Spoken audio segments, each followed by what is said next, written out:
வணக்கம் மக்களே, இந்த வீடியோவில் என்ன பார்க்க போகிறோன்னா ரேஷன் கார்டு குறித்த ஒரு முக்கிய அறிவிப்பு. அதாவது என்பிஹெச்எஸ், பிஹெச்எஸ், ஏஏஒய் ரேஷன் கார்டுக்கு மிக முக்கிய அறிவிப்பு ஒன்று சொல்லியிருக்காங்க.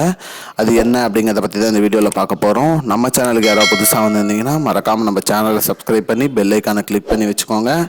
இந்த வீடியோவுக்கு ஒரே ஒரு லைக்கை மட்டும் கொடுத்துருங்க. வாங்க வீடியோக்குள்ளே போகலாம். பொதுவாக பார்த்திங்கன்னா ரேஷன் கார்டை அனைத்து வீட்டிலையுமே வச்சுருக்கோம். மேலும் இதனால் மலிவு விலையில் பொருட்கள் நம்ம வாங்கிட்டுருவோம் ரேஷன் கடையில். இந்த ரேஷன் பொருட்களை பார்த்திங்கன்னா வீடு தேடியே கொடுப்பதா சொல்லியிருக்காரு அமைச்சர். அது வீடு தேடி எப்படி நம்ம வாங்கணும் அப்படின்னு பார்த்தீங்கன்னா, அமைச்சர் என்ன சொல்லியிருக்காருன்னு பார்த்தீங்கன்னா, மத்திய அரசிடம் ஜிஎஸ்டி விளக்கம் கோரி கொடுத்துருக்கோம். அதனால் ஜிஎஸ்டி விளக்கம் கொடுத்துட்டாங்கன்னா வீடு தேடிய பொருட்கள் வந்துடும். அதாவது பார்த்திங்கன்னா பொருட்கள் அனைத்துமே பேக்கெட் செய்யப்பட்டு தரமான இடையில் உங்களுக்கு இடையிலையும் எந்த ஒரு குளறுபடியும் நடக்காது. அதாவது வெயிட்லேயும் எந்த ஒரு குளறுபடியும் நடக்காமல் அந்தந்த ஃபேமிலிக்கு ஏற்ற மாதிரி பார்த்திங்கன்னா ரேஷன் கார்டுக்கு ஏற்ற மாதிரி நாங்கள் வெயிட் போட்டு பொருளை வீட்டுக்கே தந்துடுவோம்.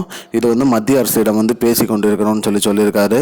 அப்படி பேசி ஓகே பண்ணிட்டாங்கன்னா, ஜிஎஸ்டி விளக்கம் மட்டும் மத்திய அரசு கொடுத்துட்டாங்கன்னா இனி ரேஷன் பொருட்கள் வாங்குறதுக்கு நமக்கு ப்ராப்ளம் கிடையாது. வீடு தேடிய பொருட்கள் கொண்டு கொடுத்துருவாங்க. அது மட்டும் இல்லாமல் புதிய ரேஷன் கார்டு அப்ளை பண்ண அனைவருக்குமே ரேஷன் கார்டு வந்துடும் அப்படின்னு சொல்லியிருக்காரு. ரேஷன் கார்டு வந்தாலும் அவங்க மகளிர் உரிமை தொகைக்கு விண்ணப்பிக்கலாம் அப்படிங்கிறதையும் சொல்லியிருக்காரு. அப்படிப்பட்ட ரேஷன் கார்டு வாங்குறதுக்கு பார்த்திங்கன்னா நிறைய விதிமுறை சொல்லியிருக்காங்க. 2 பேருக்கு ஒரு ரேஷன் கார்டுனா அதை ஆய்வு செஞ்சு அதிகாரிகள் மூலிமா அதுக்கப்புறம் தான் ரேஷன் கார்டு வரும்னு சொல்லியிருக்காங்க மக்களே.